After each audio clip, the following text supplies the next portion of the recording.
Hello all the students, welcome to the new video and we will be talking about everything about the CFA. Lot of the students nowadays are interested in the finance. मतलब बच्चा बोलता है कि sir मेरे को finance में interest है, parents भी आके बोलते हैं कि यार मेरे बेटे को फाइनेंस में इंटरेस्ट है। मेरा सिंपल सा सवाल, तुम्हें कैसे पता चला कि तुम्हें फाइनेंस में इंटरेस्ट है? Now there are two types of students. One, जिन्होंने सीरियसली फाइनेंस सब्जेक्ट पढ़ा है, like CA students, like any other student जिन्होंने अच्छे से फाइनेंस को सीरियसली पढ़ा है। And there are some students जिन्होंने जीवन में कभी भी फाइनेंस नहीं पढ़ा, like 12th pass out students.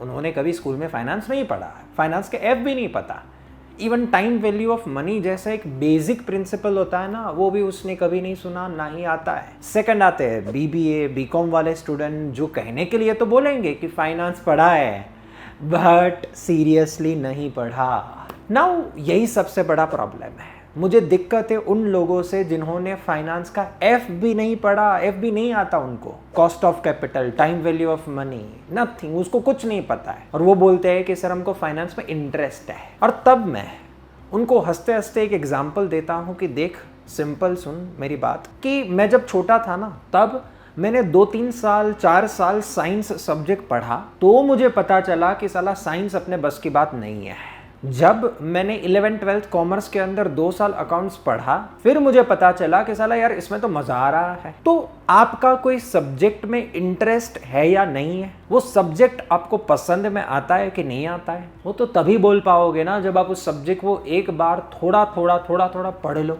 अब ये 12th pass out students, BCom BBA वाले स्टूडेंट्स, वो जब बोलते हैं ना छाती ठोक के कि मेरे को फाइनेंस में इंटरेस्ट है, अरे क्या बात कर रहा है यार तू, तुझे फाइनेंस का कुछ पता नहीं है। और तुझे ये भी पता है कि there are 2 types of finance, one is called corporate finance and one is called investment finance, वो भी नहीं पता है। And now you are saying कि तुम्हें CFA करना है, फाइनेंस में इंटरेस्ट है।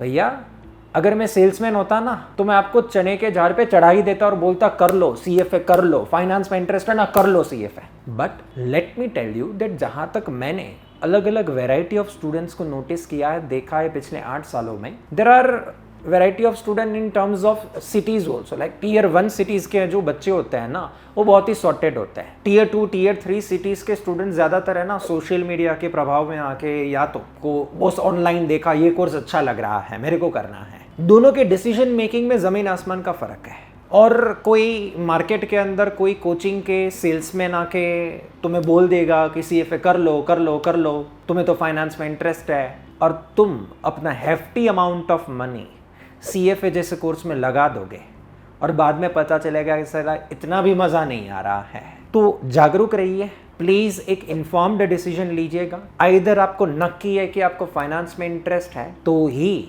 आप CFA चूज करिएगा। सेकंड, आपने सर अगर दिल से लग रहा है कि नहीं मेरे को नक्की है, मेरा दिल बोल रहा है कि मेरे को CFA ही करना है, ओके, आपने मन बना लिया है, बोलते हैं ना कि सपोज मेरे को यार कोई चीज़ पे मन आ गया है, अब बाकी सारे लोग मेरे को कितना भी मनाएंगे कि मत कर मत कर, वो अच्छी चीज़ नहीं है, वो तेरे लिए नहीं है, मत कर, बट नो, दिल है, क्या करे, मानता ही नहीं। यस, तो वैसी हालत हो जाएंगी। अगर आपने दिल में बसा लिया है CFA को, तो फिर कर लेना उससे शादी, CFA से, इन शॉर्ट डिग्री से, इन शॉर्ट एनरोल कर लेना। But what you can do, start with a coaching करने के बाद आप 4-6 महीने के बाद अपना एग्जाम फॉर्म एंड वो सब भरना भैया, ठीक है। Day 1 से एनरोलमेंट मत करवा लेना, रजिस्ट्रेशन मत करवा लेना, बिकॉज अर्ली बर्ड रजिस्ट्रेशन की भी बहुत ही ज़्यादा अमाउंट की फ़ीस चार्ज करी जाती है। द वेबसाइट के अंदर जो आपको फीस दिखाई जाती है वो विदाउट GST होती है, तो विथ GST करने जाओगे अप्रोक्स 1,30,000 के आसपास फिगर बैठेगा। सेकंड, शायद आपके पेरेंट्स आपको एक बार ये अमाउंट दे भी देंगे, बट आपको उनको बताना पड़ेगा कि मम्मी पापा ये अगर मैं पास हुआ तो ये पैसा वसूल है, अगर फेल हुआ तो इतनी ही अमाउंट, सेम 1,30,000 जितना अमाउंट दूसरी बार भी भरना पड़ेगा। तो whenever you will fail, each and every time the same amount it needs to be paid again and again. तो it's not just about कि एक बार पैसे भर दिए और खत्म हो गया story, okay? Because at the end it's a professional course. We know the passing ratio is there. Yes, 40-45% passing ratio है, तो if you fail then you should have in mind कि हाँ 50% चांस है आपके पैसे वसूल होने का और 50% चांस है आपके पैसे जाने का, वो पता रहना चाहिए। ओके, अच्छा कोर्स है मना नहीं कर रहा हूँ, अच्छा पैकेज मिलेगा मना नहीं कर रहा हूँ, बट देखो कोई क्या होता है कि कोई प्रोडक्ट के बेनिफिट्स बहुत ही बढ़िया है, yes there are lot of the benefits of the product, वैसे CFA के बेनिफिट्स बहुत है, उसमें कोई ना ही नहीं है, but this is education, this is not a product कि हम दुकान में गए लेके आ गए खत्म हो गया। इसके लिए मेहनत करना पड़ता है, 10-10 सब्जेक्ट्स के कंटेंट को रिवाइज करना पड़ता है, maths, quantitative aptitudes and economics and portfolio, alternate investment जैसे भारी भरकम सब्जेक्ट्स समझने भी पड़ते हैं कॉन्सेप्चुअली। Y conceptually? बिकॉज ये कोई इंडियन एग्जाम नहीं है जहाँ पे रट्टा मार के जाओगे, एग्जाम देके आ जाओगे, पास हो जाओगे। रट्टाफिकेशन तो बिल्कुल भी नहीं चलेगा। प्योरली MCQ बेस्ड एग्जाम, मतलब purely concept and concept. Now sir ये सारी बातें हो गई इधर उधर की, जहाँ पे I wanted to share something from my heart. मैंने जो अभी तक के एक्सपीरियंसेस लिए हुए हैं उसके बेसिस पे मैं लोगों को जस्ट अवेयर करना चाहता था, डराना नहीं चाहता था, अवेयर करना चाहता था। Because we know that 90-95% industries are having the sales team. Okay, तो वहाँ पे एक्चुअली कस्टमर को समझाना और उसको अवेयर करना ज़्यादा इम्पोर्टेंट होता है। मार्केट का जो सप्लायर साइड है, मार्केट का जो ये साइड है, वो तो सुधरने वाला नहीं है, बट कम से कम हम कस्टमर को और स्टूडेंट्स को तो अवेयर करने की ट्राई कर सकते हैं।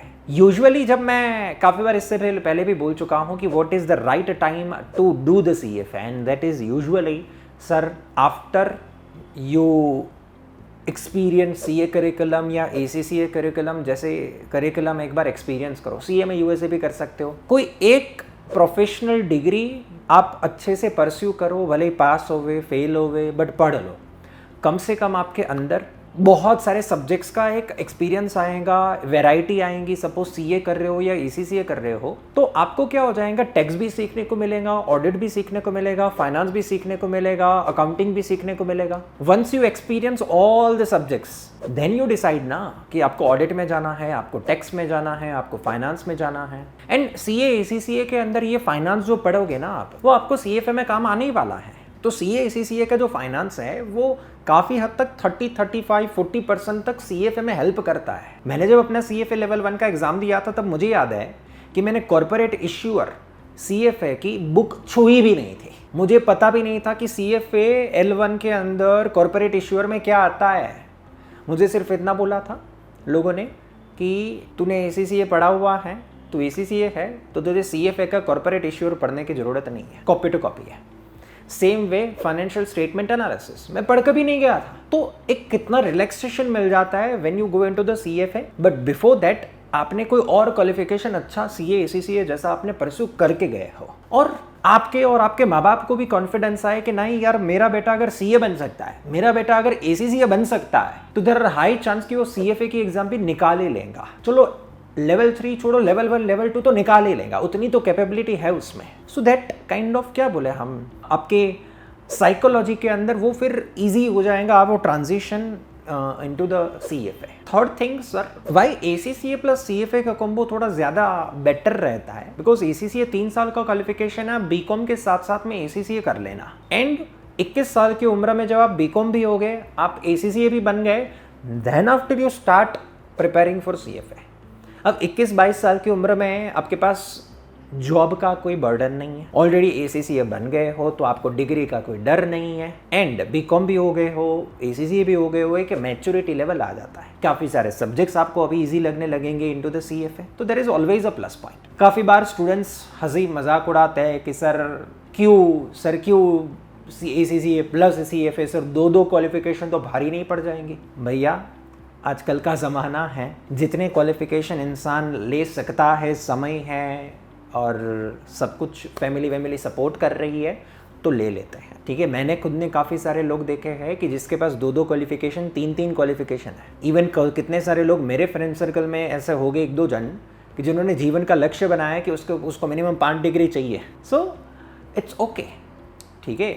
बहुत ज़्यादा एज तक पढ़ना, और काफ़ी लोग तो इवन मैंने देखा हुआ है 32 इयर्स की एज में पढ़ना चालू करते हैं CFA। ओके, तो CFA को ऐसा मत मानिए कि ये जंग है, मुझे अभी कभी और एज सुन एज पॉसिबल ये जंग जीतनी है। नो, ये लंबी रेस का घोड़ा है।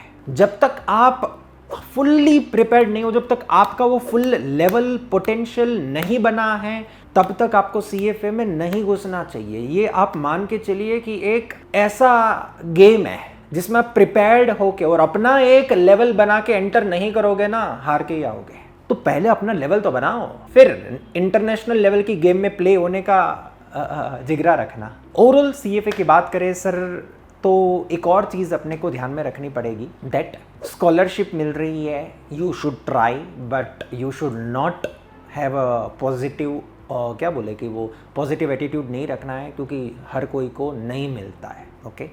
थर्ड, जो CFA की पासिंग वगैरह के अंदर सर सबसे बड़ा क्रूशियल रोल प्ले करेगा ना, वो ये प्ले करेगा कि आपका प्लानिंग एंड रिवीजन कैसा है। Sir total 10 subjects are there, but सबका अपना अपना वेटेज है। अब अगर सोचो आपने ज़्यादा वेटेज वाले सब्जेक्ट को थोड़ा निगलेक्ट कर दिया था तो दिक्कत आएगी, पासिंग डिफिकल्ट है। सेकंड, अगर आपको लग ही रहा है कि आपसे पूरे सारे सब्जेक्ट्स मैनेज नहीं होंगे, तो प्लीज़ थोड़ा सा इग्नोर करिए एक या दो सब्जेक्ट लाइक डेरिवेटिव कि जिसमें से कम पूछा जाता है। सर अगर फुल्ली प्रिपेयर्ड करके हम गए तो नक्की है ना CFA पास होके ही आएंगे। एक्सपीरियंस से बता रहा हूँ स्टूडेंट्स, कितने भी आप कॉन्फिडेंट क्यों ना हो एग्जाम से पहले, मैं बता रहा हूँ एग्जाम के बाहर आके आप क्या बोलने वाले हो पता है? सर वैसे तो मेरा पेपर अच्छा गया, मैंने हर एक कॉन्सेप्ट का, हर एक चीज़ का बढ़िया से प्रिपरेशन किया था, बट सर एथिक्स का नक्की नहीं है, शायद अगर मैं फेल हुआ ना तो एथिक्स के कारण फेल होऊंगा। इतने अनप्रिडिक्टेबल क्वेश्चंस होते हैं कि प्लीज डोंट एक्सपेक्ट कि ब्रिलियंट से ब्रिलियंट बच्चा भी ऐसा बोल पाएगा कि नहीं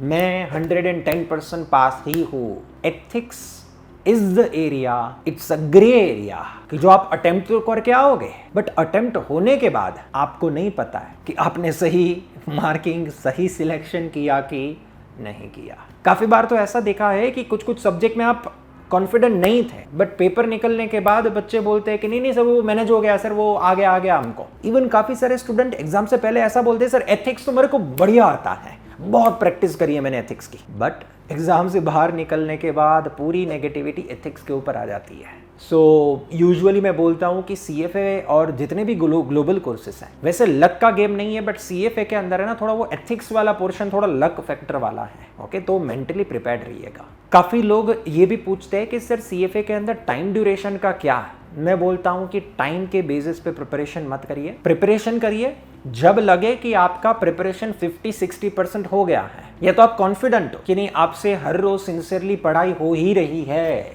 सिंसियरली हर रोज पढ़ाई हो ही रही है, तो एग्जाम फॉर्म भर दो, कोई बात नहीं। सबसे ज्यादा चैलेंजिंग अगर फेस पूरे CFA के अंदर कोई होता है तो एग्जाम के अगले 10 दिन 15 दिन, बिकॉज आपने पहले, क्योंकि CFA में क्या होता है पता है कि वो ऐसा नहीं है कि अब स्कूल में पढ़ते थे वैसे सुबह 8 से 10 कोई एक सब्जेक्ट चलता है, फिर 10 से 12 कोई और सब्जेक्ट चलता है, 12 से 2 कोई और सब्जेक्ट पढ़ते हैं, वैसे नहीं। पहले इकोनॉमिक्स पूरे 15 दिन 20 दिन 25 दिन सिर्फ इकोनॉमिक्स पढ़ा, फिर 15 दिन 20 दिन 25 दिन सिर्फ इक्विटी पढ़ा, फिर 15 दिन 20 दिन सिर्फ अपने डेरिवेटिव्स पढ़ा। तो डेरिवेटिव्स पढ़ा तब तक तो आपका इकोनॉमिक्स भूल गए।